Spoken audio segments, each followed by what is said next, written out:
Genshin Impact Endgame is boring. This isn't new. It's been a hot topic since October 2022 when Hoyoverse released a statement talking about making the Spiral Abyss more difficult, or how they weren't going to. This was immediately mocked by most of the community as, outside of casual players, the Spiral Abyss was mostly frustrating rather than difficult. And most players who cared to look up anything theory crafting were bored. I was one of those bored players. I'm a week 1 player and have been following Genshin theory crafting since launch, so to make my own endgame, I would do challenge runs of the Abyss.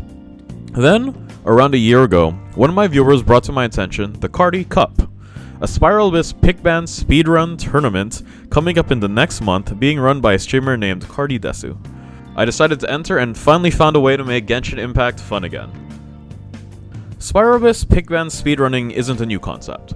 In fact, an older Genshin Impact theory crafting YouTuber, 1010, casted a few matches from the Chinese server a couple years ago, but at the time, it felt impossible to enter. The Chinese tournament format allowed players to use up to C2 of any unit, and up to Refine 2 of any weapon. Similarly, normal Abyss speedrunning at the time felt gated by having specific characters, weapons, and constellations. So both formats felt prohibitively expensive to get into, as if you didn't have the best characters, you were at a disadvantage. The Cardi Cup I entered was different. Instead of just following the CN format, it also introduced limitations on players to somewhat balance the effects of whaling. Limited characters above C2 couldn't be used. In addition, C2 Raiden and C2 Nada were also banned for being too powerful. You could only pick a total of 4 5-star characters, and you could only use a total of 2 5-star weapons. While this wasn't perfect, it was close enough. It resulted in gameplay where you had an interesting planning phase and an interesting execution phase. You benefited from having leveled up unique options and an understanding of all your different characters' playstyles. And also how to make up teams with unusual supports, on the fly. You see, the pickbound format provides a layer of depth to Genshin TC that 1, it currently doesn't normally look into, and 2, I think it desperately needs. The thing is, if you look at Genshin TC with the mindset of, I just want to clear the Abyss every month, then you've probably reached it already. And you get stuck at Hyperbloom. Legit, you get stuck at Hyperbloom teams. This is why TCers like Zajeft are so obsessed with whether a unit can Hyperbloom effectively. Because like 90% of the time, it's good enough to beat the Abyss's damage check. And it's easy. But it has a ceiling, and it hits that ceiling quick. That means if your goal is not just to clear, but to clear quickly, then Hyperbloom isn't enough, since EM scaling reactions are literally on a diminishing returns curve. Let's bring the graph back up. If this, right when the curve starts to turn, is Hyperbloom's peak, then here, where the curve starts to flatten, is where the top performing pickban players are, mostly clearing chambers in a range of 90 seconds to 2 minutes. And their investment looks more like this. Compare this to the maximum investment that Kaching main substats allows you, which is around 190 to 200 CV. Basically, hypercarries become the way forward. This incentivizes actually learning how to play all these characters you invest your time and, unfortunately, money into, instead of just learning enough to clear the Abyss. Also, since picks and bans are mutually exclusive, you have to consider using weird supports. Like taking Farazan away from an opponent who has an invested Wanderer and Chao, just to use Farazan as a bad VV shredder. Or what if your opponent bans Raiden and picks Kuki? Are you prepared to use Dori or Electro main character to trigger Hyperbloom with your item? Have you tried using C2 Hazo for grouping versus spawn waves in the Abyss instead of Kazuha? Because you aren't guaranteed to get Kazuha or Sucrose. And what about weird power spike constellations? If you have a C2 Xianyun, your D-Luke is now a huge threat, as it becomes a really flexible unit with Melt, Forward Vape, and Reverse Vape setups. And even with all these restrictions, you see really impressive clears. Here's an example from the current Abyss. These are a couple of Brazilian players. Leroy here is 12 seconds behind his opponent, Dado, so he has to clear 12-3 by 8-12 to tie.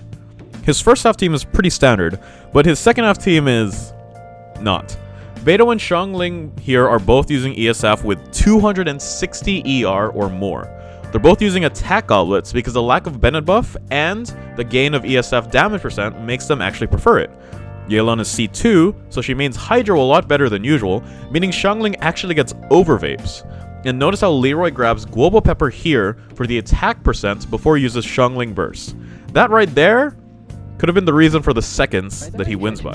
And that's why I like Pickban. You would never have to figure that out outside of Pickban.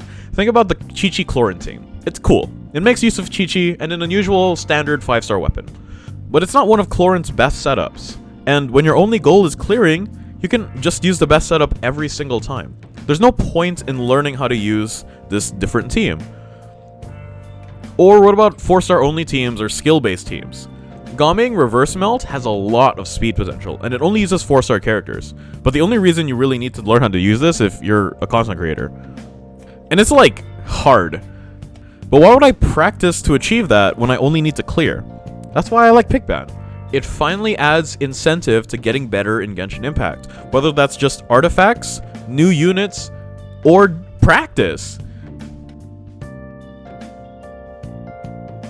Okay, so maybe you're convinced, and you'd like to get into it. How exactly do the formats work? From the original Chinese format and then the format I played in Cardi Cup a year ago, a pair of formats have developed that are much more inclusive than before.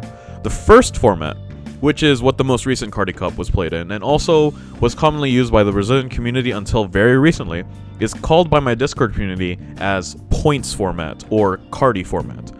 It borrows from the Chinese speedrunning scheme to balance money investment. Instead of outright banning limited 5-star characters beyond C2, every limited 5-star and their constellation is worth a point. Additionally, every 5-star weapon is also a point. Then, players would play to a point maximum, usually 7. This means in addition to making up the teams on the fly, you also had to do math. For example, a C2 Yelan was usually a good carry, just needing another Hydro unit to buffer or fund her, but then you have to remember that Chi plus Aqua Simulacra is 4 of your 7 points. Make sense? This was a huge improvement from the earlier Cardi Cup formats, giving a lot more flexibility to lesser whaled players, but also allowing those with very heavily invested units to participate too, which was a big issue to the previous tournaments. This, however, also centralizes the metagame around a few powerful cons that really hit above their weight class. For example, Raiden C2, Nada C2, or Nuvolette C1. Additionally, a lot of relatively balanced carries would be prohibitively expensive, making them unable to be used entirely. For example, C6 Yoimiya. The second format was pioneered by the French Pickban community, so it's mostly called French format, even though the current sheet being played on is maintained by the Brazilians.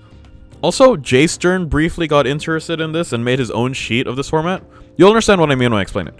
Basically, every unit and constellation is given a relative unit strength value. You input your account to sum up your total account strength. Then when you play against another player, these strength values are compared to give the lower value player additional balancing bands to even the playing field. This has the benefit of letting weaker units actually feel playable. Again, the example being C6 Yoimiya, which from our strength value system competes with about C0 Arlecchino or C1 Hu Tao. It also allows super whales to play against very budget players, though it's not really comfortable for either side. The format works best when the balancing band difference between players is around 1 to 2 bands. Additionally, you now have to rely on an external community to keep updating this. As mentioned, our current spreadsheet is maintained by the Brazilian player base. And it needs updating like all the time. Even small things like Abyssal Phase buffs drastically change viability of certain units. Recall that one Abyssal Moon that made it so that Pyro reactions granted 30% Omni Shred? During that time, every Pyro was a top tier pick and was appropriately granted a bunch of points to compensate. There are a few other formats as well. Happy Gaming Cats, another Pickban community, basically does vibes-based drafting between players, which can result in much more inclusive formats. However, obviously, not having a codified rule set doesn't allow for tournaments to be run. There are also often whale-only tournaments, because due to the power level of having a lot of C6s, balancing gets a lot more complex, since C6s were not made equally at all. I'm also aware of a few tournaments being run in the Russian scene, and I honestly don't know what format they use, and I'm sure there's many more. So if you want to get into it and play some skirmishes, I'll link a bunch of resources below. Obviously, my Discord is going to be a place where a bunch of players do skirmishes, and I've run a couple of tournaments before. As mentioned, Happy Gaming Cats is also a pretty good community, and they also have a YouTube channel if you want to watch some really old skirmishes, though they don't post that often. I'll also link to ADA, which is the French community, and I'll also link to the Brazilian community Discord, which is pretty much the most competitive one right now. The Brazilian player base is basically in another tier of performance. They basically win every single tournament that is an open tournament. But yeah, I hope you'll join us. Subscribe for more Pickban content, like the video if you enjoyed, and thanks for watching.